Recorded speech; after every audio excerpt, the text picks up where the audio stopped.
السلام عليكم، ازيكم عاملين ايه؟ معاكم فاطمة عادل وحلقة جديدة من بودكاست غسيل أفكار.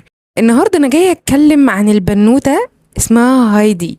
هايدي في سنة 5 ابتدائي. هايدي اللي حصل معاها ان هي كانت بتجيب فطار للأسرة، وبعدين وهي ماشية قررت ان هي تشتري كيس شيبسي.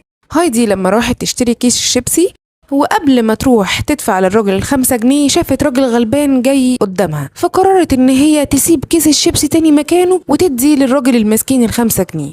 الراجل صاحب السوبر ماركت قال لها حبيبتي لو انت عايزه كيس الشيبسي خديه وخدي كمان كيسين، لانه شافها عملت موقف ايجابي. لكن البنت ردت وقالت لا شكرا. لما استضافوها النهارده في حوار ولقاء معاها وقالوا لها انت ليه رفضتي تاخدي كيس الشيبسي من الراجل بتاع السوبر ماركت، قالت لهم لو انا كنت خدت كيس الشيبسي من الراجل بتاع السوبر ماركت هحس انه كأنه هو اللي تصدق ب5 جنيه للراجل المسكين وانا ما عملتش حاجة. قالوا لها طيب انتي نفسك في ايه؟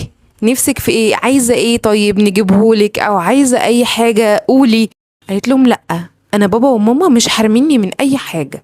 باباها لما تاني يوم شاف الموقف ده والراجل صاحب السوبر ماركت رفع الفيديو على السوشيال ميديا وانتشر جدا، باباها قال لها انا مستعده اجيب لك ان شاء الله حتى لو كرتونه شيبسي انت عايزاه، اي حاجه انت عايزاها، لان هي عملت موقف ايجابي جدا جدا.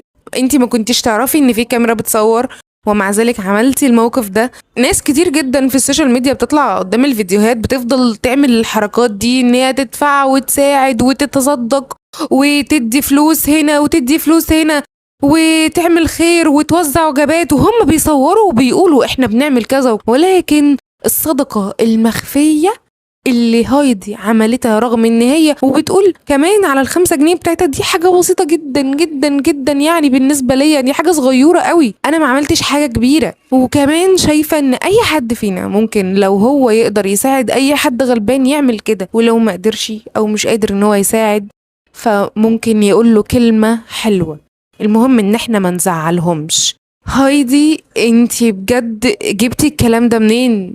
لما هايدي سألوها يا هايدي انت الموقف ده عملتيه، وقالت لهم ان بابا وماما دايما بيعملوا كده، وبابا هو اللي مربيني على كده.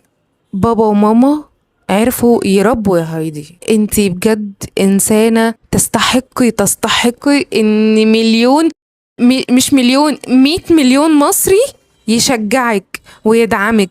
ان شاء الله ربنا هيكرمك اكتر من كده بكتير قوي قوي قوي قوي قوي، اكتر من ان هو سبب ان كاميرا في الشارع او قدام السوبر ماركت تصورك وتبين موقفك الجميل ده وروحك الجميلة